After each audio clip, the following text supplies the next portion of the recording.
But it also put me on the path of bringing light in others. Because when you let your light shine, you're claiming life. Your comfort zone would rather experience familiar pain than unfamiliar joy. So I just did the most life-changing experience of my entire existence, and all I could think of was you. There's a lot of fear, there's a lot of doubt, there's a lot of uncertainty, and that creates such a dysregulated nervous system.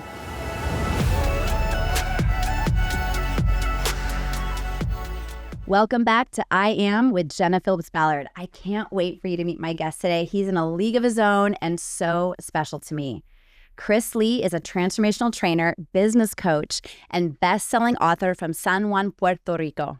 For 38 years, he's led seminars and workshops that have impacted over 1 million people worldwide, working with companies like Google, Apple, and Microsoft, and appearing on Lewis Howes' School of Greatness podcast over 20 times with more than 2 million downloads. He is also the co-founder of Ascension Leadership Academy, my business partner, my mentor, my best friend, and the godfather of my son. Wow, what a resume. Chris, so happy you're here. I'm so glad to be here. I apologize for the hoarse voice. I just spent the weekend with an incredible team of leaders, and what an epic experience. Well, I mean, the work that you put in is evident. I mean, not just with your hoarse voice, but just the way that you show up. I mean, endlessly. It's consistent. You are so committed to people. And it was just really beautiful to see everyone at graduation last night, just witnessing their transformation and just seeing how much you poured yourself into these students. And it's just, I mean, it's not just with ALA. I mean, you've been doing these trainings. It's almost like every weekend you're in a training, standing for greatness, transformation all over the world. And so I'm just so honored that we get to do this work together. And I'm so happy you're here. Well, I'm so honored to do it with you as well. And I'm glad to be here. And only you could get me to get up early the day after a training. I know. That's a testament to how close we are. I know. Because I literally, the next day after any training, if I don't need to travel, I hibernate. Yes, as you should. Yes, because as you said, it's a lot of outpour. But the rewarding of that is just, there's just no words to describe what happens when people unlock their greatness. Yeah, and that's what we're doing. Yes. And I just want to say that, I mean, most people would not be able to withstand that kind of energy. I mean, they're 12-hour days, and it's like this regenerating sense of, because you're pouring out, you're giving, you're in contribution, you're focusing out. And I've seen it so many times and how fulfilling that is. And it's almost like your battery gets recharged. But I do really want to acknowledge your commitment to balance and allowing yourself to rest and recharge after such incredible work that you do. Yeah, a lot of people ask me if I get tired from the training or from the emotions of the training. And that's not what, first of all, I leave with more energy than I had when I went in. And that's the power of contribution and giving. When you give and pour into other people, what comes back is beyond multiplied. And so standing in front of 60 people and pouring into 60 people 12 hours a day, 3 days straight, being the source of all the energy, what comes back is just beyond. And so my body is what needs a break, not me. I'm fine. But it's incredible how all I need is a couple days and I'm ready to go again. Yeah. Because it's so rewarding. And I can't imagine living any other way versus, being a taker and just only focusing on me or just not being involved in making an impact. I just love it, and I know you love it, and that's why we're in this together. Yeah, absolutely. And I want to speak to that because you said something about, what's the alternative? Yes, you're focusing out your contribution. You're a leader. You've been a trainer for so many years, and you've done. We've done the math, and the ripple effect. The people you've directly had an impact on. We've guessed it's around 1 million people, but then the ripple effect of that is so big. You'll never see the end of that ripple. Well, it's exponential. And even yesterday, just a simple example, this woman that came to my workshop at the Summit of Greatness, which is an event that Lewis Howes used to host every year. He did the last one in Los Angeles. I don't think there's one this year, but it's a massive event. He used to have workshops within the event, and I led the main workshop. And this woman comes to the workshop and has a powerful experience. It's a 2-hour workshop. And then I invited her to the ALA Abundance and Prosperity Workshop, which we'll be doing soon again. And there she was. And not only did she go to the Abundance and Prosperity Workshop, she decided to do our entire curriculum. And yesterday at graduation, I see her pregnant with her soon-to-be husband and her husband's sister, and like 5 of his best friends. And talk about ripple effect. Yeah. Incredible. And to speak about the woman you're mentioning, to witness what she's been able to create, because she was in a previous relationship in a marriage when she was going through as a student, and she's been able to, she realized that was not for her, and she claimed her power and owned her voice and really was clear about the kind of relationship that she wanted. And now she's in a relationship with this extraordinary man who is just so beautiful as a human and such a leader and a giver. And treats her the way she deserves to be treated, and is just pours into her something that she had never experienced before. Yeah, that's right. And to watch that transformation, because many times in life we are in holding patterns in our relationships, holding patterns in our careers, holding patterns with our health, holding patterns with where we live, and we have a belief called this is as good as it's going to get. And what happens through coaching and these trainings that we offer is that it gives you a space to disconnect from everything and really evaluate what are all the possibilities I've been denying myself. Why do you think people stay stuck in these holding patterns? Like what's the common belief that they hold on to, or the belief that they can't let go of that has them stay stuck in patterns like that for so long? Well, there's two levels of beliefs. There's conscious beliefs, and then there's subconscious beliefs.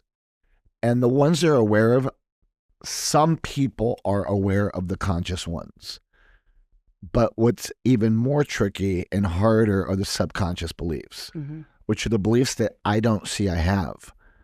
And what happens is that we find ourselves living based on those subconscious beliefs, and they become our GPS system. And so if you have a map of Dallas and you're trying to get around in Austin, it doesn't matter how committed you are, doesn't matter how positive you are, doesn't matter how many books you read or how many workshops you go to, until you get to the hard drive of this GPS system, no other choice is available for you. And so what we do, and what I do specifically in the training room, is I take people from the conscious mindset to the subconscious mindset, and people have the opportunity to uncover and transform those beliefs. And what's magical and miraculous is how we are only one conversation away from being the person we dream of being, from doing the things we have always dreamt about doing, and manifesting the results that we thought were not available to us. And we see that not once, not twice, every time. Yeah. Like it's just something, and I've seen it even 20 plus years more than you. Sure, of course. And Absolutely. I see it, and every day the results are just beyond. You know, one of our students just led the way in the Super Bowl, the Seahawks. I know, it's so incredible. Leonard Williams. Yeah. Big cat. I know. And then obviously his wife. And Haley, who is a graduate, and Haley's father's a graduate, and Leonard's, I trained his mom, his sister, and he's just been bringing this energy to what he's been doing. Yeah, it's and what you said, the awareness, the clarity that people get to have once they're able to kind of look under the hood of their car and figure out why it's been running the way that it has. And I think that the opportunity for people is always to really choose to be in responsibility and ownership of their lives. And you do such a good job about that. You really invite people into ownership, responsibility, and also contribution, because I mean, like we were talking about earlier, what's the alternative? To be a taker, to not be in contribution to the planet. And I believe that's why we're all here, is really to be leaders. Well, the alternative is to be on autopilot. Yeah. And the sad thing is to have died without having lived. And unfortunately, that's the case for most people. It sure is. And if you look at and it's not, it's not personal, but look at the collective consciousness right now. Yeah. Mm-hmm. And what that collective consciousness is creating in our mental health, our physical health, our relationships, in our communities, in our countries, and in the world. That's right. I believe that the work we have, if people that make the decisions that run the planet had access to and were willing to do, it could literally alter the course of history and alter the future of the planet. I absolutely believe. Which is why that's how I see my way of transforming the world. Mm-hmm. Because I realize that all it takes is one person, and it's one heart at a time. Yeah. And though I may not impact the whole macro, I impact the micro, which is my mom and my dad and my brother and my sister and my family, my community. And what we're doing is breaking generational trauma and creating generational blessings. That's right. Yes. It's so fun. It's really so fun, the work that we get to do together. And it's fun. It really is like fun. Transformation is joyful and fun. It can be.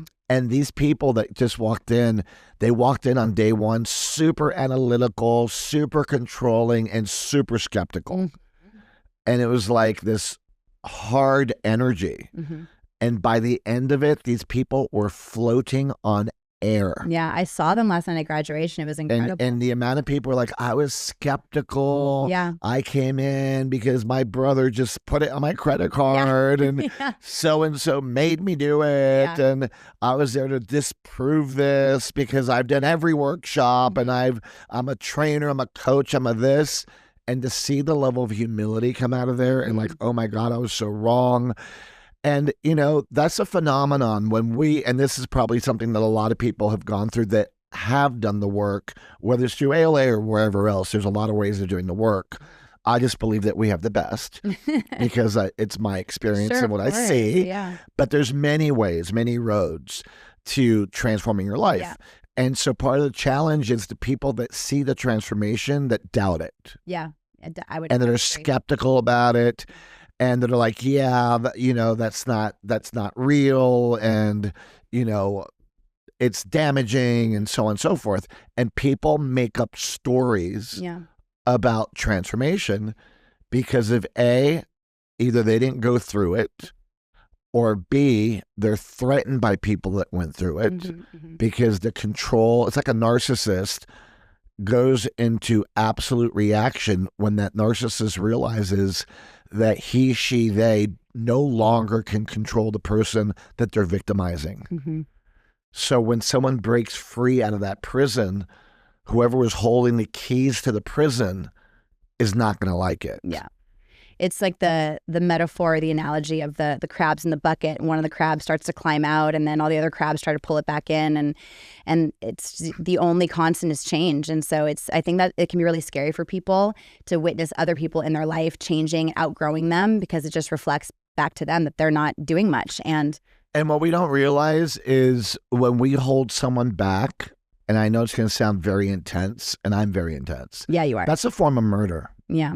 When you hold someone back, when you hold someone back from their greatness, from their possibilities, and you limit them, it's a form of murder because what you're doing is you're killing off all the possibilities. But the thing I learned in my training is when I hold myself back, that's a form of suicide. Yeah. It's definitely. Like I'm killing off joy, confidence, purpose. And I believe it's a quote by Dr. Wayne Dyer. To withhold oneself is a form of suicide. To hold someone back is a form of murder. And I realized that I was doing that every day. And the trainings woke me up to not only no longer holding myself back, letting my light shine, but it also put me on the path of bringing light in others. Because when you let your light shine, you're claiming life. And when you inspire someone to greatness, you're giving life. That's right. And I think that what you were talking about, the group that came in and they were so resistant. I mean, we are right now, we're in a trust recession. I mean, there's just the state of the world right now. Nobody I think very few people they're willing to consider the possibility that the people actually do genuinely, authentically want other people to thrive. And it's not about, we're not out to get anything. It's like we really just want people to thrive and blossom and soar, and we want to be the wind beneath their wings. And so I think it's the state of the world. I mean, people they're not trusting. There's a lot of fear. There's a lot of doubt. There's a lot of uncertainty, and that creates such a dysregulated nervous system. And to really give people the opportunity to know that they have autonomy, that they have the ability, they have the power to claim their independence it's so freeing. And so I love that you were able to witness that. So okay, I want to go into, because you did mention who you were prior to this work, and I mean, to be able to say that you've been committed to a specific modality or a specific way of mastery, I mean, to really be committed to something for 38 years really speaks volumes to not only something that really is effective and really powerful and really works, but just also speaks volumes to your transformation. So who were you before you, and how old were you? I mean, I know the answer to this question, but I want our audience to know. How old were you when you came into this? I was 22, about to turn 23. Yeah. When I did the training, and it was a friend of mine that went through the training who used to be one of my best friends. And what was incredible about her is she was a trust fund baby. So she was super spoiled and super self-focused. And at that point in my life, I was also super spoiled because our situation changed when my mom remarried. And, you know, I'm the baby of the family, and I was the one that had all the tantrums and got everything, and everything my siblings never got, I got. So here we are, two spoiled people that meet, and we just became partners in crime, judging the world, and of course, just very self-focused. And then she goes to this workshop that her mother went to, because her mother at the time was married to either the governor of Michigan or a candidate to the governor of Michigan, and he was going to politics in Washington, and they all went to D.C. to do this workshop. So my friend, Suzanne, says, Chris, my mom's joined a cult, a political one. So Yeah. she didn't know what it was. I'm like, oh my God, beware of those things. And next thing I know, she calls me and says, guess what? I'm going. I'm like, oh my God, they got you. That's so good. And she comes out of it, and like the first phone call she makes, because there were no cell phones, she literally got to her house and called me in Puerto Rico. Mm-hmm. She did it in Boston. And she's like, Chris, I just did the most life-changing experience of my entire existence, and all I could think of was you. And she was vulnerable and loving and soft. But remember, when I had been living a certain way of judgment and anger and sarcasm, that my comfort zone craved that. And that's something that we teach in training, is that, you know, to break through, it takes a lot of effort and commitment and rigor, because your comfort zone would rather experience familiar pain and be okay with that than unfamiliar joy. Mm-hmm. Mm-hmm. So I'm seeing unfamiliar joy in front of me. I'm like, get away from me. I'm like, what the F did it do to you? Where's my girl? Mm-hmm. She's like, no, I've realized I've become toxic. And she started talking about the law of attraction and mindfulness and emotional intelligence. And back in the day, we're talking about 1988. That was not something that was ever talked about. Mm-hmm. That those concepts were not in the popular culture. Mm-hmm. Mm-hmm.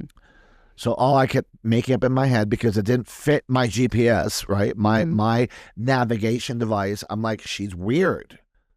Like, who is this person? They screwed her What have you done with over. my friend? Yeah. What did they do to you? Yeah. Just give me one piece of gossip. Come on, it's in there. Yeah.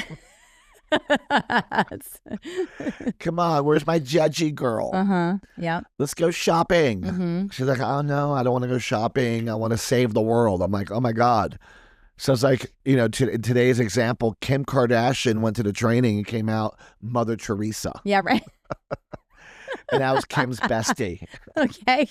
So anyway, that was me before That the tracks. training. Now, obviously, that was the result. That image and those walls and that distrust and that anger was the outcome of trauma that I experienced my whole life, from bullying to sexual abuse to abandonment, all kinds of situations that absolutely defined me. Well, and I know of obviously a lot of the trauma that you've experienced, your response to some really difficult events and experiences in your life. I that really also speaks volumes to your willingness, your resilience, your ability to rise above. And obviously those experiences, your interpretation of those experiences and those events really held you back in a lot of ways until you had awareness around it. Well, that was the magic. Yeah. Magic was, let's fast forward. Yeah. It took her 1.5 years to get to come. I went from, this is multi-level marketing, it's a scheme, it's a scam, it's a new age weird something. I just thought it was like hocus pocus. Then I got on a kick that it had to be a cult because people were just way too happy and not drinking alcohol or doing drugs. So I'm like, what's going on with these people? It's weird. Yeah.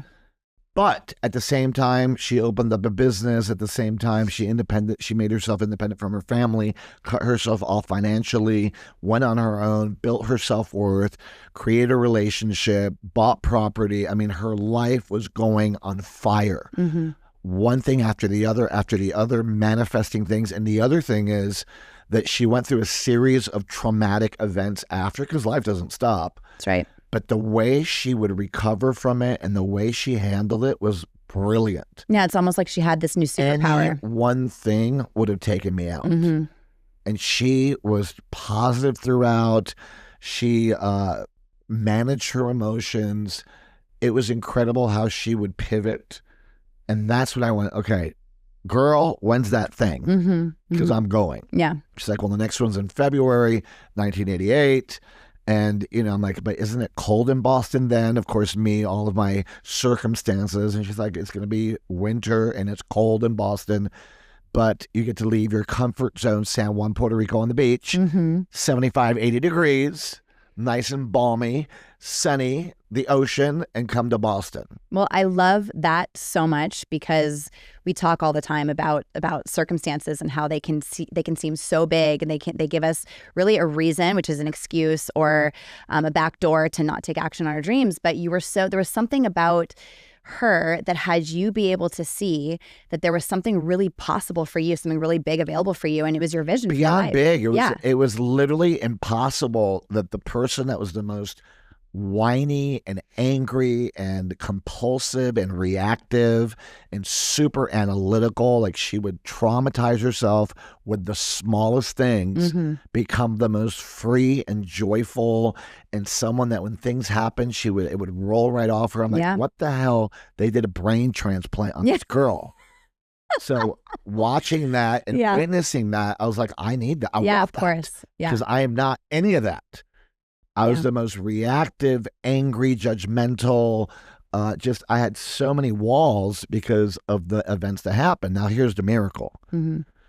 I went to the training. Of course, day one, like most people on day one, I sat in the back row. I'll never forget. I was late. I was like one of the last people to go in the room. I'm in the back row, and I see this lady talking in front of the room, and she's like screaming.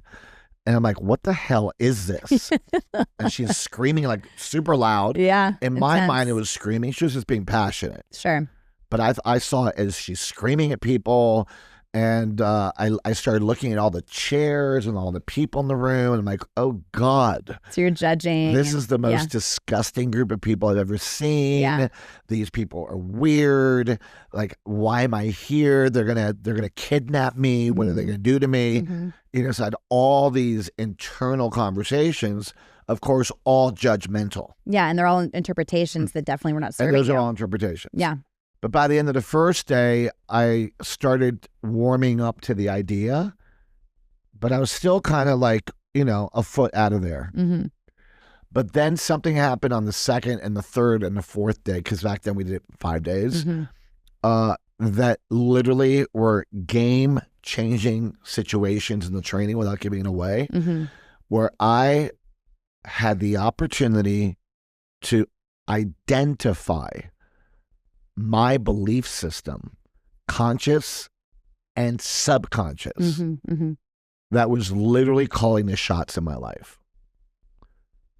And I realized that from that standpoint, nothing else was going to be available to me other than what I had in that moment, and it was going to get worse. And what was ignited by removing the beliefs and the limiting beliefs was my vision for myself, for my family, for the world. It was like almost like a rebirth. And you probably were in love with every single person on the other side of that. And by the end of it, I was like obsessed with it's funny because the person I judged the most ended up being my buddy. That's funny. Yeah. Wow. There was this woman that was like, she seemed but like... of course.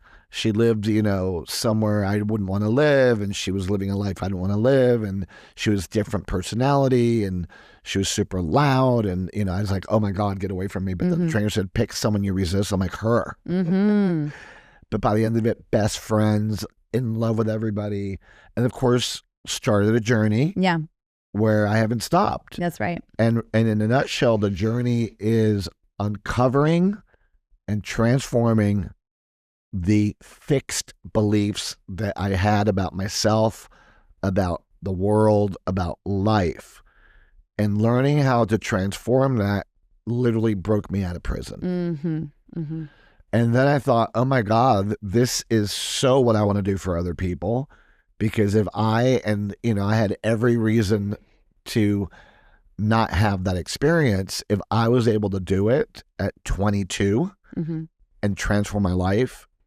And then leadership was where I got coaching every single day for 3 months to implement it in my life. And I was able to also inspire other people to the point where I brought the training to Puerto Rico and all Latin America. Yeah. And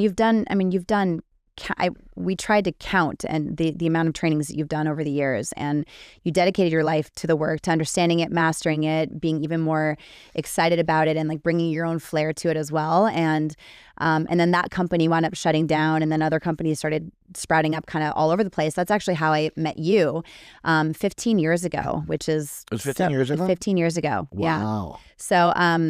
I have no concept of time. Yeah, I know. It's all a blur.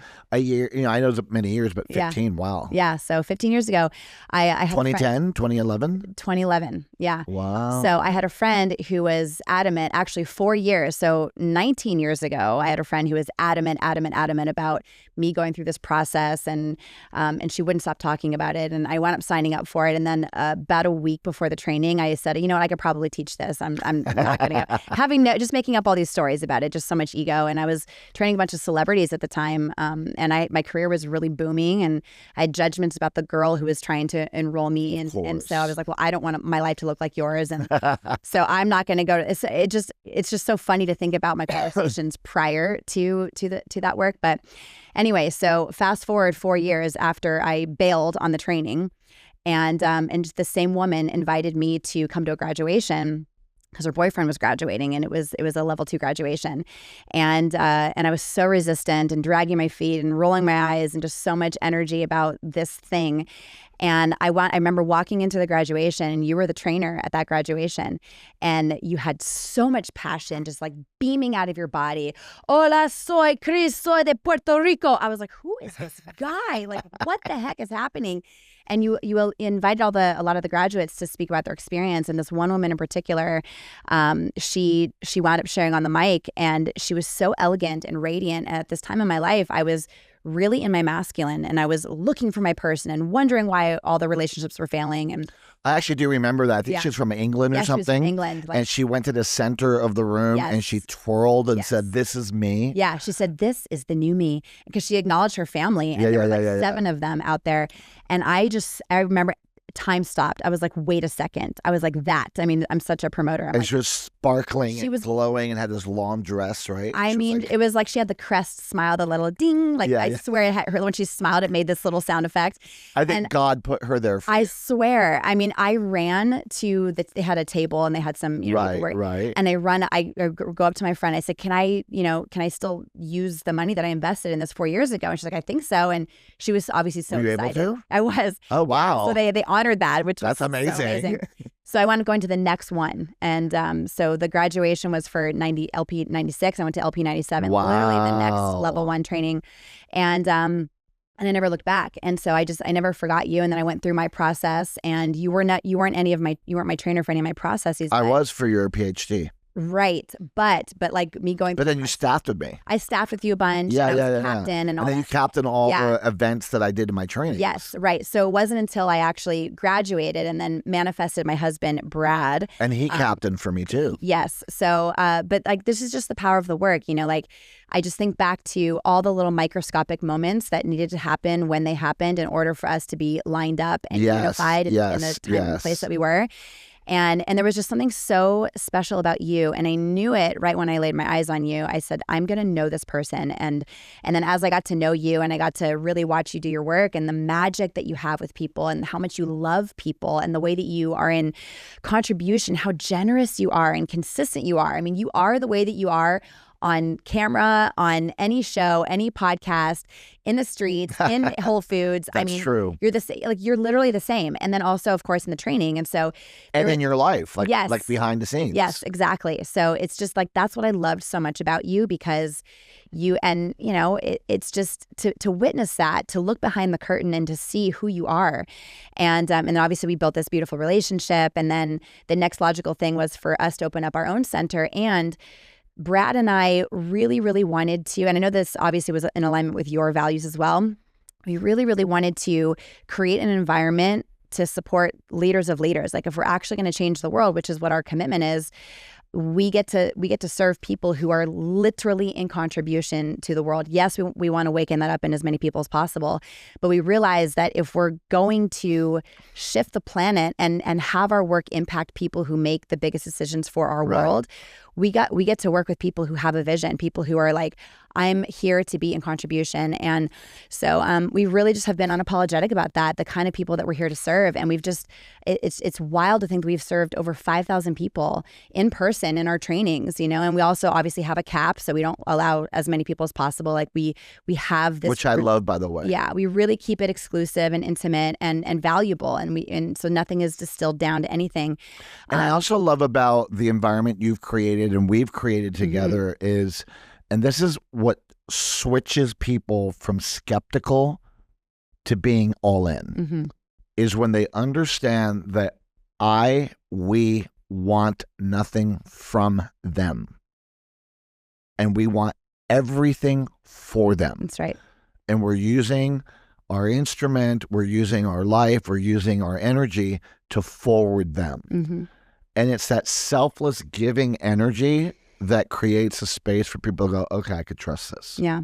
And it's also people who go through our process and they want to come back and be coaches because they realize the power of servitude. They realize the power of leadership and contribution and giving. And that, for me as a student, when I went through my process, I was very self-focused prior. And if something wasn't in it for me, I oftentimes was not interested. But I had a huge breakthrough in that, especially in the level 3 process as a student. And we were in contribution and serving the community. And I was like, wow, this is so fulfilling. And then I became addicted to it. I'm like, I literally want to live this context. Because you get more than you give every time. That's right. I always say that any piece of the environment that you're a part of, there's so much more that you get than you give.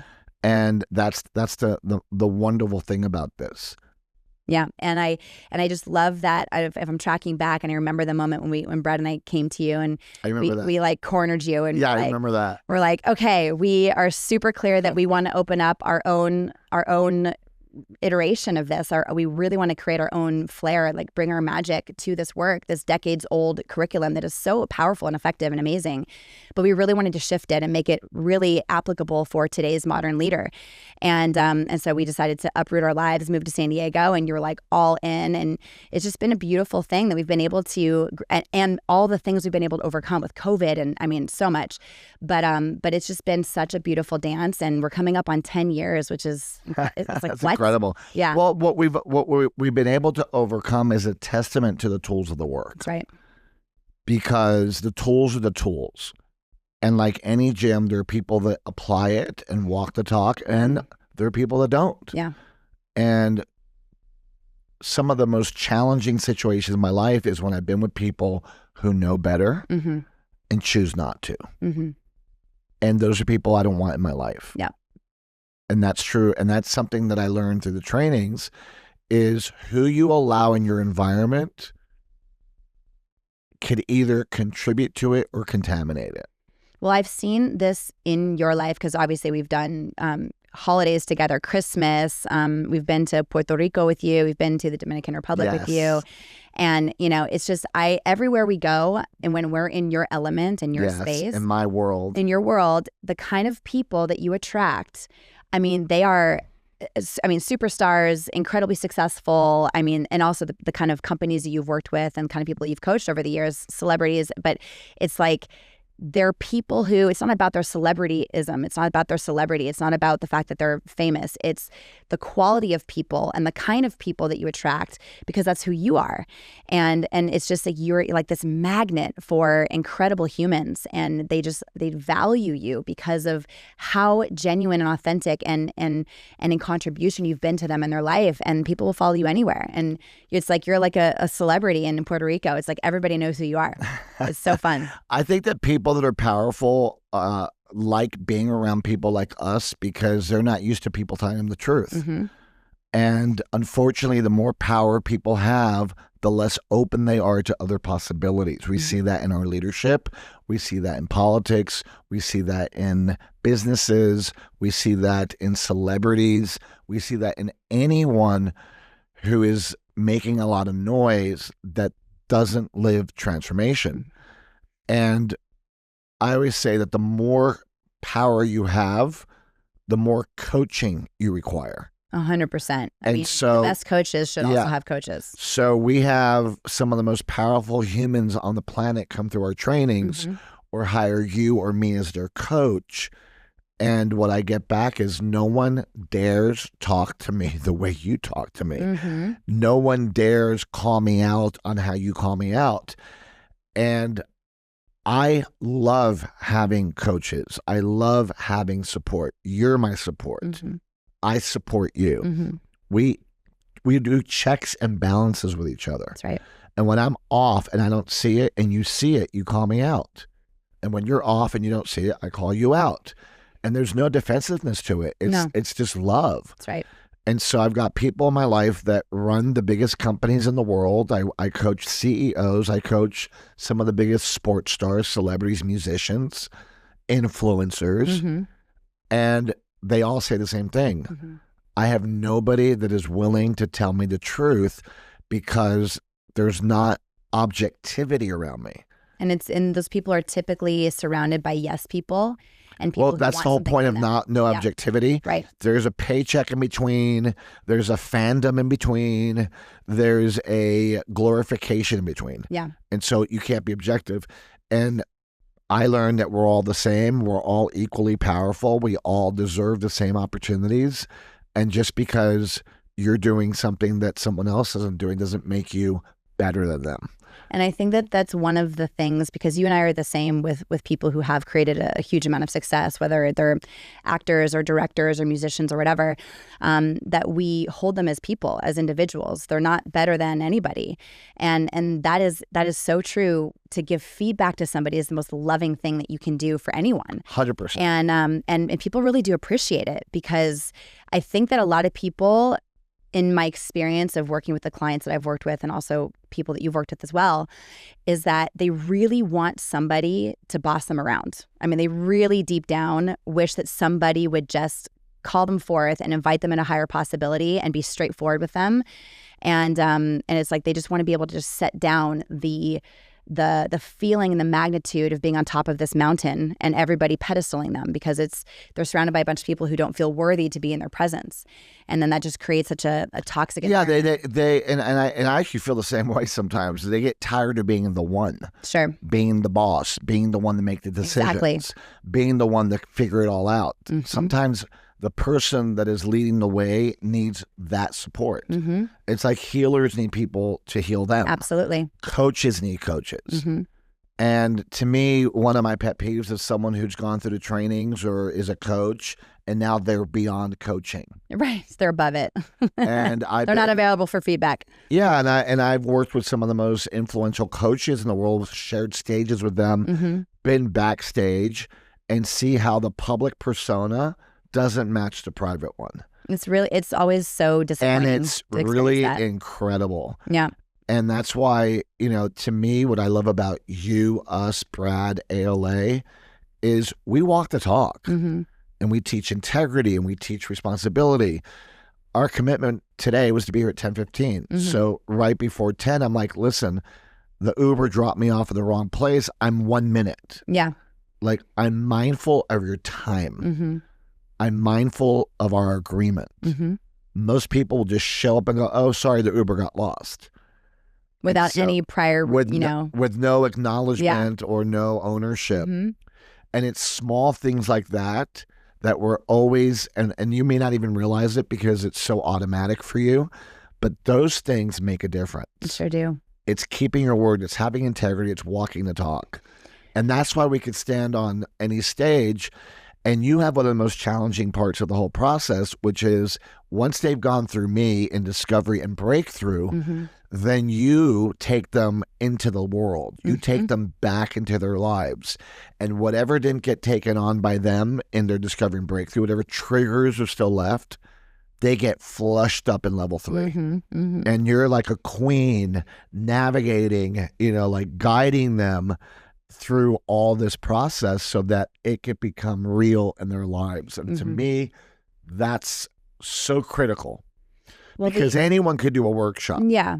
But there are people that spend hundreds of thousands of dollars in workshops and there's no follow-up. Sure. And what I love about ALA is that there's a 3-month coaching follow-up that if people choose to jump into that, because we offer it really as a gift. If they're willing to participate and go all in, they could create beyond what they thought they could create. Well, I look at, I'm such a stand for people to finish the full journey, to finish what they start, because that was something that was a big breakthrough for me before my process is I would never finish anything that I started. And so I had such a powerful transformational experience in the first 2 levels that, it didn't matter what the people in my life who had been through the process, what was happening in their life or not. I'm like, I want to continue to live this breakthrough in my world and have accountability because I was my own boss. I'd created my own brand. I had my own clients. I didn't have anybody holding me accountable for anything. And so I knew that to really change my life, I needed accountability. I needed consistency. I needed structure. And so it was like it was now or never, and I knew that the importance of that. And I see in the event world and also in like the plant medicine space, there's very little accountability or integration. And so you have these big breakthroughs. If you're in a plant medicine ceremony, you blast off, you connect with God, you get all these incredible insights as to what is real for you and what's real for the world. And then to integrate that back into your life without any accountability or structure or guidance or follow-up is really, really challenging. Well, that's true about a lot of structures, a lot of the trainings that people go to. I mean, because I hear about it. I hear that they spent X amount of money on a week with this person and a weekend with that person. And, and the thing is that when we live a certain way for years, we have practiced that way of being over and over and over to the point it becomes a default. Yeah. So if being reactive is a default, if running is a default, if fighting is a default, if freezing is a default, if shutting down is a default, you can go through all the trainings you want, but until you transform that in action, it will continue to be the default. What I love about what we offer is we have a 3-month life coaching program where you have a coach working with you specifically on what you created in level 1 and level 2. Creating a new default, a default of love, a default of joy, a default of I got this. And so it creates a new neural pathway in your brain. And just like any discipline, the more you practice something, the more discipline you have with it, the more effective you become at it. And that's the power of the work. Mm-hmm. And that's what made a difference in my life, because I did level 1, level 2. I was like, hey, I'm transformed now. Mm-hmm. And then 24 hours later, I was in reaction to something. Of course. And because I did level 3, and by the way, just like you, it's the first thing that I had ever completed in excellence. Mm-hmm. And I had big challenges because it meant flying back and forth to Puerto Rico. Yeah. And back then, airfare was really expensive and real challenging. And, I didn't have the money, and my parents were against it. And I just had all these challenges. But I said, I'm going to complete this. Yeah, and you figured it out. That is right there, such an example of being bigger than your circumstances. And level 3 gives you a playbook for life. Yeah, it does. Which is so good. And what's also great about it, too, is that you get to continue growing with the group of people that you went through the process with in level 1 and level 2. And it's really beautiful to see. Plus, they know your greatness, and they also know your flaws. They've seen you at your best and your worst, of course. Yes. And but to see the kind of relationships that people build, they become best friends. I'll see people who are like, now this person's going to be a best man at my wedding, or they're at baby showers and all of that. It's just really extraordinary to see the kind of connection, and our community is unlike any other. I love everything that you've been speaking into, the power of integration, the power of accountability and structure and guidance, and living the breakthroughs in such a way that it's a pattern interrupt. But what do you think is the thing that would stop people from jumping into that level of accountability? Even if they've had the breakthroughs, even if they've had any kind of transformation, like what would have anybody not be ready for that? Well, thinking I already know, thinking I have nothing else to learn, thinking I had a woman in the training who invested, she said she spent 3 years with trauma therapy, invested tons of money, and had been on the work. She even moved somewhere like to Costa Rica or to South America. She shared at the graduation that she had just gone everywhere and done everything and worked with a therapist and still working with a therapist. And that what she touched upon in that weekend, she had not touched upon in the 3 years that she had been involved in all these things. And the belief of this can't offer me anything new is something that could stop us or stop people.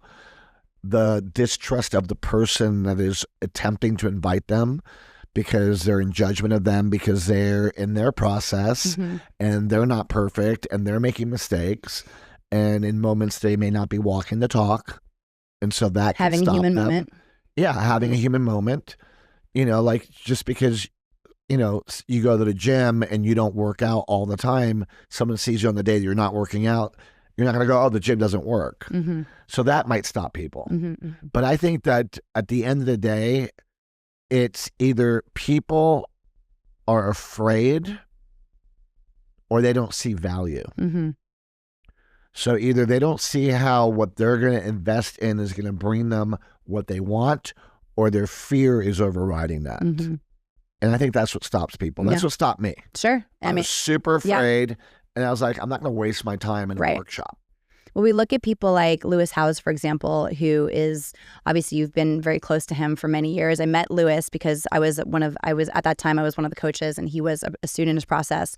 And you were his level 2 trainer. And to witness what he's been able to create in his life since having gone through the process and really dedicated himself to mastery, to overcoming his own judgments and whatever else was holding him back. It's really incredible to see what's available for people when they trust the process, when they go all in, when they commit themselves to just being the best version they can possibly be. Well, the thing with Lewis is he was only going to do level 2. He didn't want to go to level 3 because he had something, I think, with Richard Branson on the island or something that he was going to do, like a networking Which event. we could say is like a legitimate circumstance. 100%. Yeah. But to me, that circumstance is not bigger than what I saw for him. And what I saw for him is everything he's living today. I saw an unstoppable leader that was going to impact the world in a very powerful way.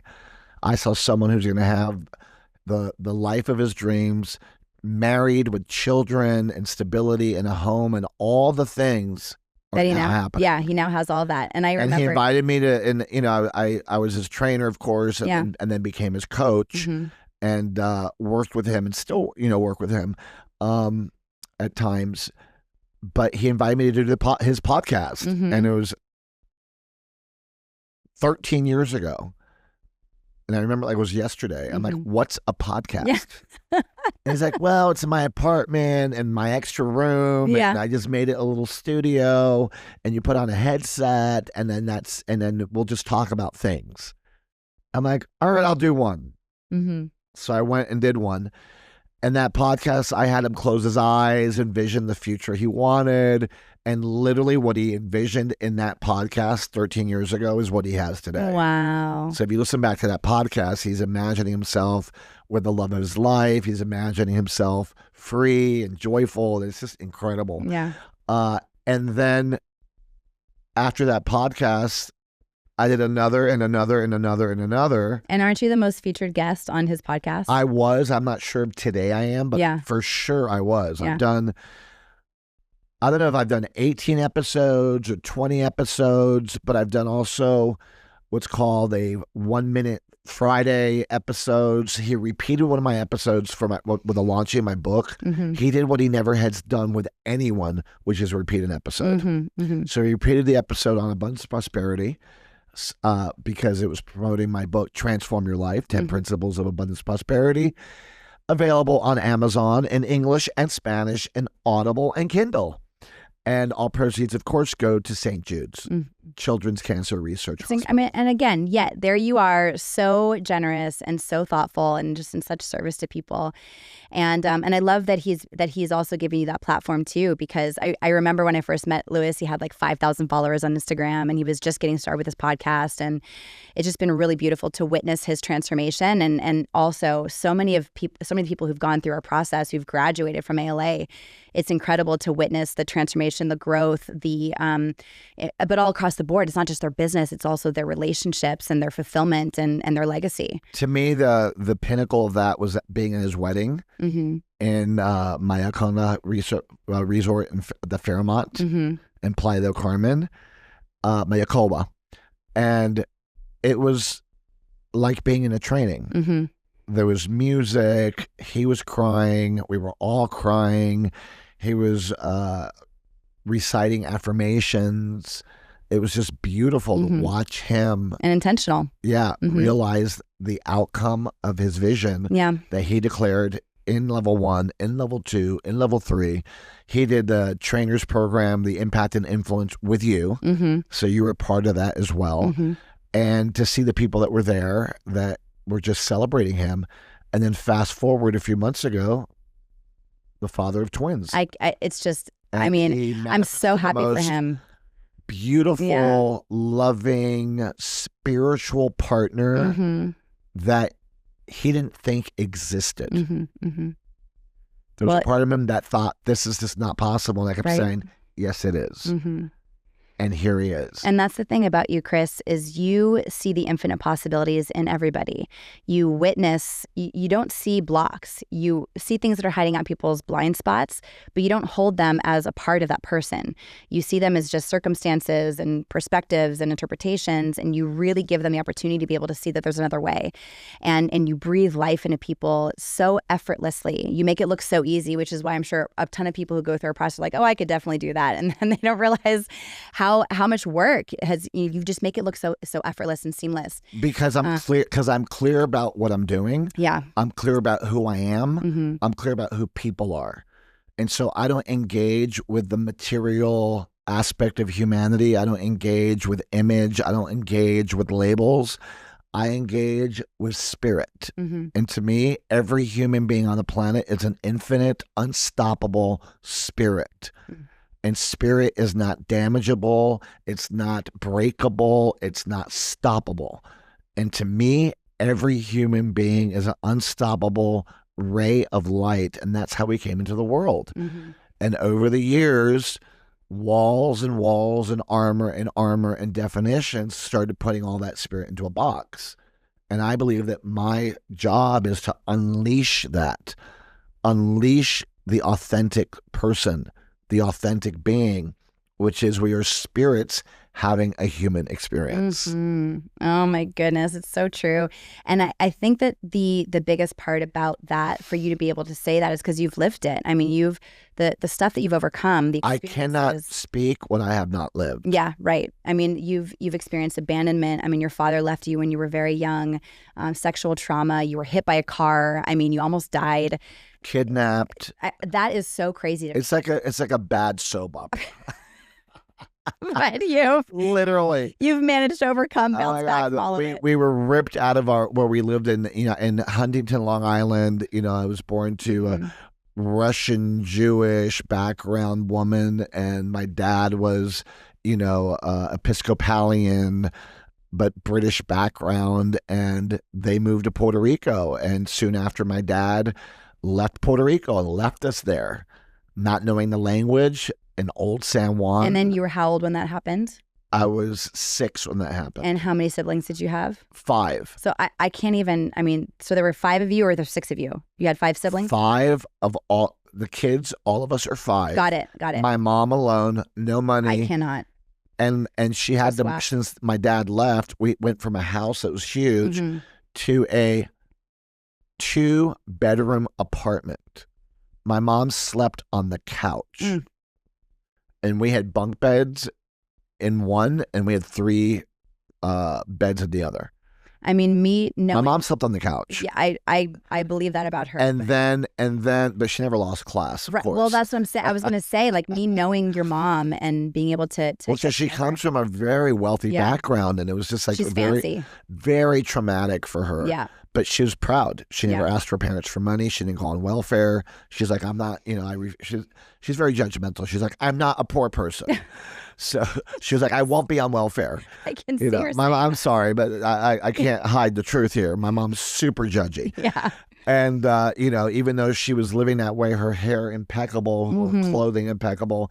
And of course, manifested my stepfather that they met when I was, I think, 8, and when I was 10, they got married, and our whole lives changed. And by then, my older siblings had already moved out, and it was just me and my brother Jeffrey, who was 4 years older, and my other brother Andy, who lived with us for a year, and then he moved. So it was me and Jeffrey that basically grew up together. And he passed away from alcoholism. So it's like, it's just been a lot in the whole process. But I could tell you that as I look at it, every single event is a blessing. Yeah. Because I was able to shift my perception of it. I was able to get back what I lost through it and reclaim who I am. And so I believe, given we're all spirits, that every spirit on the planet comes to this earth with an assignment. And it's like God, I believe in God, but you call it universe or whatever that energy is, says, I'm going to put you on earth to have this experience. You're going to go through this, and this, because it's going to teach you something. And so I'm of the belief that everything that happened was rigged in my favor. And I teach that in the training. Life doesn't happen to me. It doesn't even happen from me. It happens in such a way, like a conspiracy, but in my favor. Yeah. And everything happens for us 100%. Yeah, for me, but like on purpose for me. Right. And that everything that happens in my life teaches me something if I'm awake to it. Yeah. So I was able to turn all that into blessings, and the stigma of abuse and the stigma of abandonment that I thought would be like a scar for the rest of my life no longer was there. And I actually have a scar in my stomach. I know. It's 17 stitches. I know. It's crazy. They butchered me, and I was embarrassed by the scar because it's the reminder of what I went through. And when I got hit by a car, I almost died because I ran away from home and I ran across the street and the car hit me. And that scar used to be the source of a lot of embarrassment. I would never take my shirt off in public. I would never go to the beach, and I grew up on the beach. And when I came out of my level 2 training, the first thing I did was when I got to Puerto Rico is I went to the beach. Without your shirt. Without my shirt on. and Love this that. giant scar. And instead of me being ashamed, I'm like, look at it. You were owning it. It's so amazing. Yeah. It shows I've been through something amazing. Like I am a survivor. Yeah, that's right. It's a battle scar. And it's all interpretation. And it's to me, when I see that, I'm like, wow, that is so impressive that you're like, what? How did you get that scar? So it's a good, icebreaker too. But you've embraced it. You've totally embraced it, and that's what. And I got bit by a bear.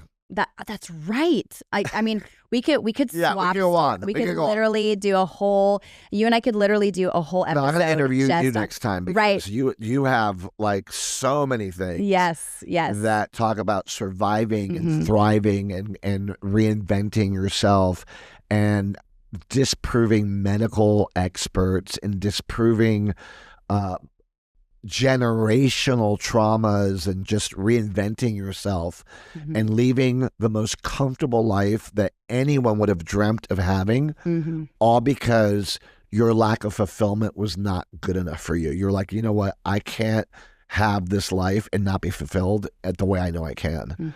So, we're both examples of that. Yeah, for sure. And so is Brad, and so are the people that we surround ourselves with. Yeah. And that's what has us be powerful teachers. I believe that we go through what we go through so we could serve others. Absolutely. Because one thing I've learned is to turn all pain into purpose.